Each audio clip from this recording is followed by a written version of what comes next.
Hai, selamat siang. Ketemu lagi sama aku, Andini Saryanti. Vlog kali ini aku mau ngasih tips sesuai pengalaman aku seputar kemarin berobat ke Rumah Sakit Advent seperti biasa, kontrol rutin dengan Dokter Luki Saputra. Aku mau ngasih tahu bagaimana caranya mendapatkan biaya yang lebih murah dari biasanya tanpa menggunakan BPJS. Aku belum coba BPJS karena pertama fase satunya itu di Bojong Soang kalau aku, karena dekat sama kantor.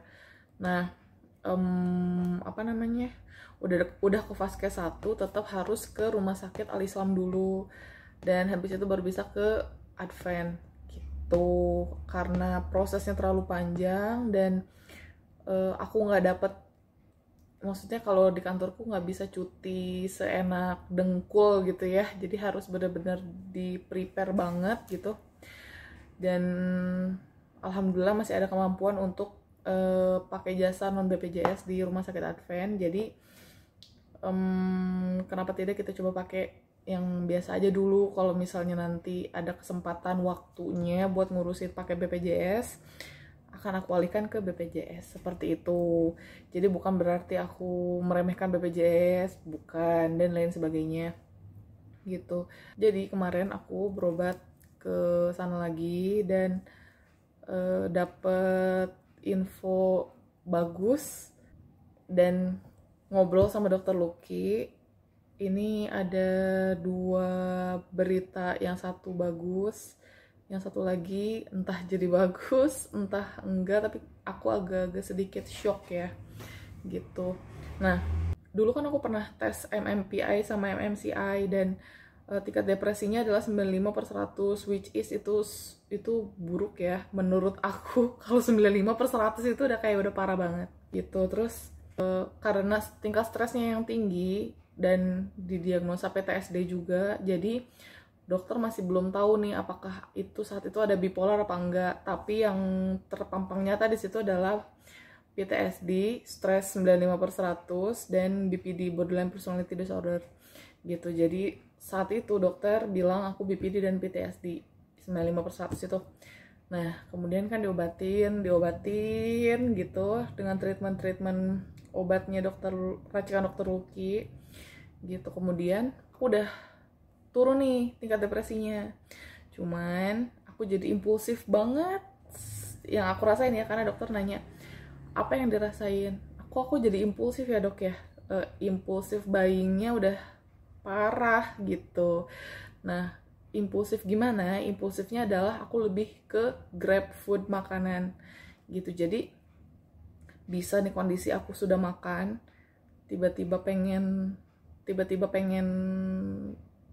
nge-grab food, makanan yang which is itu sebenarnya aku nggak pengen banget, cuma kayak terbersit aja di kepala. Oke, aku pengen ini, aku pesen, datang paling cuma dicolek atau cuma dimakan sebiji 2 biji, terus habis itu taruh. 15 menit kemudian lihat apa, impulsif buying, pengen lagi, pesen lagi grab food atau GoFood gitu. Dan dokter cuma ngangguk-ngangguk lalu bertanya kapan terakhir aku sedih. Dan kapan terakhir aku sedih, aku langsung ingat-ingat, oh iya ya, aku udah lama loh nggak nangis gitu, alhamdulillah, which is gitu. Dan udah lama juga nih nggak ngerasa split, flashback dan lain sebagainya gitu. Jadi aku alhamdulillahnya baik-baik aja gitu kan. Nah, dokter langsung bilang ini kamu manik namanya. Manik ya, oke gitu. Jadi dokter observasi aku dulu karena ada satu obat yang aku lupa namanya apa untuk bipolar, dan itu memang harus cek ginjal dulu, cek ginjal aku sebelum pakai obat itu. Dan nanti kalau misalnya kira-kira harus naik dosis si obat itu, aku harus cek ginjal lagi gitu. Jadi diobservasi dulu menggunakan obat yang biasa. Cuman karena aku ada impulsifnya, terlalu bahagia, jadi obatnya itu dipisahin untuk si antidepresannya gitu. Nah, si antidepresan ini cuman diminum ketika aku ngerasa sedih aja atau lagi ngerasa sendirian dan depresi dan lain sebagainya baru diminum. Tapi yang satu lagi enggak, untuk penstabil dan lain sebagainya gitu ya obatnya. Dan itu obat racikan juga dari dokter gitu. Nah terus aku iseng-iseng nih bilang ke dokternya, dok kalau saya mau pakai obat yang generik bisa nggak ya gitu. Dalam artian kan selama ini obatnya obat paten dan costnya alhamdulillah udah menyentuh 1 koma ya hanya untuk obat dan berobat itu total 1, sekian lah ya bisa dalam sekali, dan itu aku harus 2 minggu sekali. Pusing kan, jadi kalau sekiranya bisa jadi 3 jutaan sebulan kan pusing lah kepala ya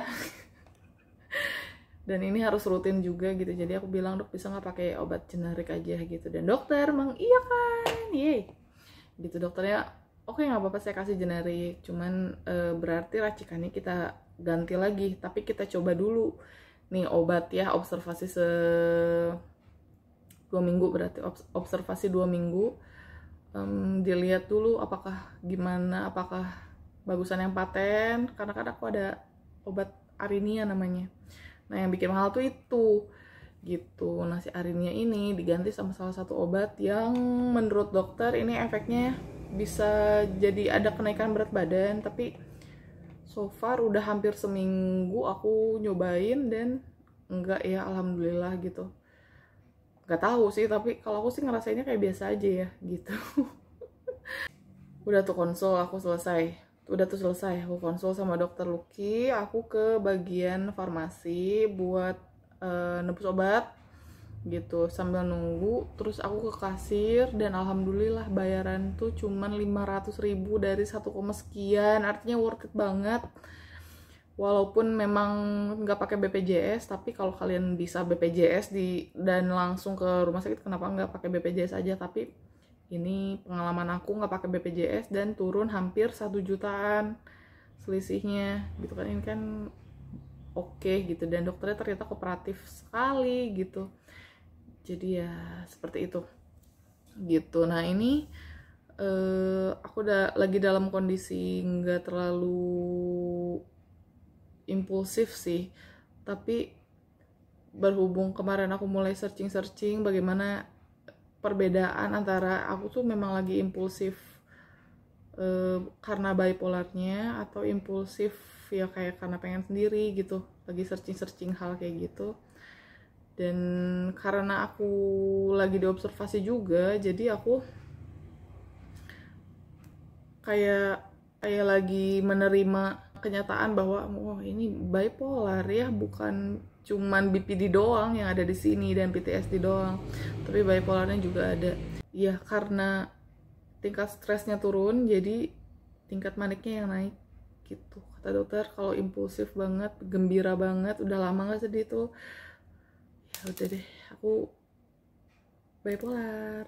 Tapi ya it's okay lah, kenapa tidak usah disesalin karena diobatin, karena aku tahu kekuranganku di mana sekarang, dan aku anggap itu sebagai sebuah hadiah aja kali ya dari Tuhan, supaya